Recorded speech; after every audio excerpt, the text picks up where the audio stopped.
décideurs. Ça te va, les décideurs? Mais peut-être que j'en ai rien à branler qu'il y en ait 2 sur 100 millions, mais c'est eux qui décident.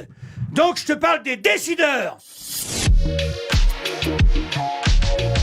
Vous n'avez pas peur parfois de vous cramer? Vous divisez forcément.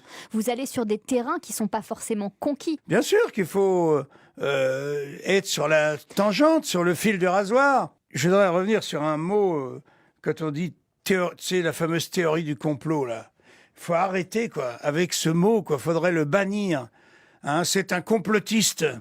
C'est ce qu'on a dit de vous? Qui est un complotiste? S'il y a un an, on se parle ensemble, je dis, tu sais, Déborah, tu sais ce qui va se passer pour nous? On va être obligé de se signer un papier pour sortir de chez soi. Tu sais quoi? On sera interdit d'acheter quoi que ce soit, il y aura un couvre-feu.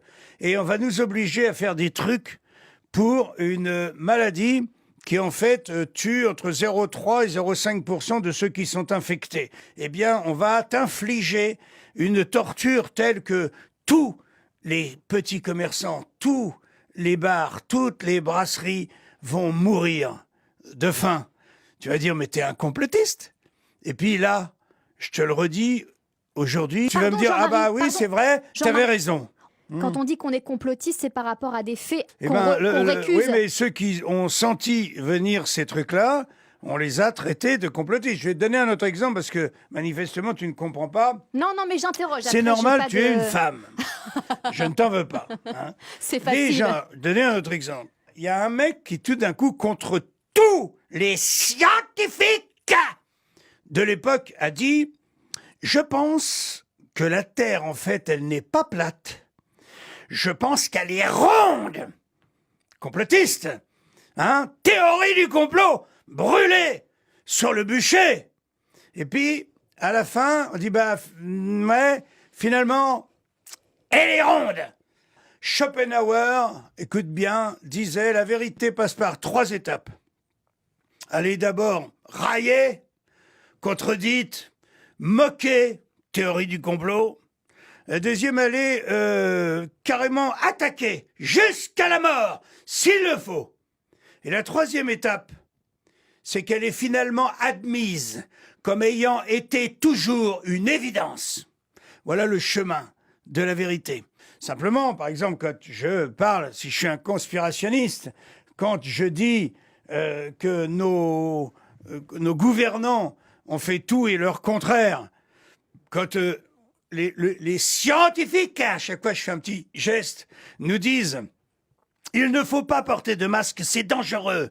Et quand 3 semaines après, ils nous disent « il faut porter un masque, c'est obligatoire ».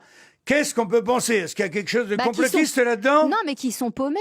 Ils savent peut-être pas, c'est un pas nouveau paumés. virus, Ils obéissent à des contraintes. C'est pas paumé. Parce que paumé, si jamais tous nos scientifiques sont une bande de fous, non, parce que c'était pas tous les scientifiques ne disaient pas ça. Il y avait pro-masque et contre-masque. Les décideurs. Ça te va, les décideurs? Mais peut-être que j'en ai rien à branler qu'il y en ait 2 sur 100 millions, mais c'est eux qui décident. Donc je te parle des décideurs. Quand un homme politique vient te dire que le conseil scientifique a décidé que... Toi, tu te dis, putain, c'est pas rien, c'est pas 3 personnes. C'est une majorité de gens qui décident. Et quand cette majorité te dit le contraire 3 semaines après, qu'est-ce que tu peux penser? Eh bien, tu penses tout simplement que ces gens-là sont aux ordres. Et ils sont aux ordres du pognon. Jean-Marie, oui. Vous avez une rage incroyable. Ouais. Je suis enragé, on nous prend pour des cons. On nous manipule, on organise une dictature chez nous. Comment je serais pas en colère? Oh! Comment je serais pas en colère? On nous prend pour des cons, on nous manipule, on fait crever nos commerces, on détruit l'industrie mondiale. Pourquoi? À qui profite le crime? Est-ce que je peux me poser cette question? Tout le monde se la pose cette question, tout le monde peut se la poser en tout cas. Mais vous qui avez eu Emmanuel Macron au téléphone, oui. Pourquoi aujourd'hui vous l'appelez pas? Et cette rage-là, pourquoi vous ne lui envoyez pas ça? Je lui continue, je lui envoie des messages alors, qu'est-ce qu'il vous avec dit? La même rage, hein. Mais lui, il obéit. Qu'est-ce que ça fait avancer dans le débat, en fait? Est-ce que ça fait que avancer ceux qui ont des couilles les sortent. Et ceux qui n'en ont pas, qu'ils sachent que ce sont des lâches, des pauvres connards qui se planquent en attendant que la tempête arrête de souffler. Ou alors ils acceptent l'asservissement de la planète.